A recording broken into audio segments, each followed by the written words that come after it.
The paste stuck to every crevice of his mouth, a gum he had to work against as his tongue attempted to corral the substance down his throat. Sig shifted onto his elbows and then again to sit in an awkward lean against the jagged wall.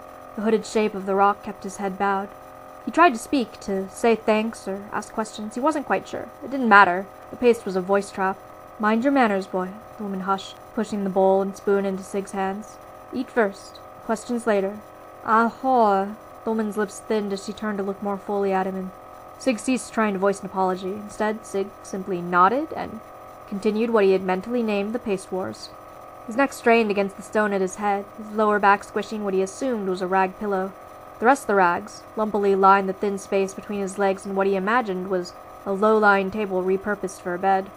The rock wall on his right arced roughly over him, yet when his eyes turned to the old woman, he could see the cave open up as if giving way to age or wisdom or both. The crack of a door opened to frame what could only be described as a crouched bear. "Boy up yet?" the bear questioned. "He's up, Saphir," the woman replied, "just getting some food in his stomach." Sig found pause between battles and started to speak, but stopped at a raised hand. Saphir's laughter echoed in the space. "Finish up quickly, boy. Then we can talk about where you came from and why you were out in the middle of a dustin'." "Vela, you really think he came from a working cluster?" "That citizen mark is any indication. I'm guessing 42, Vela replied, signaling to a spot on Sig's neck. "Though, since he's out here, it must have finally fallen like the rest of them."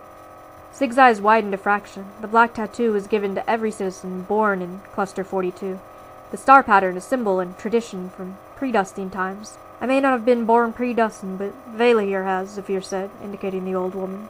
"We learn our histories, even out here." Sig swallowed his last bit of paste and spoke quickly. "I'm looking for the astronomer."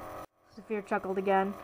"Boy, not sure what drove you out here, but the astronomer ain't nothing but stories."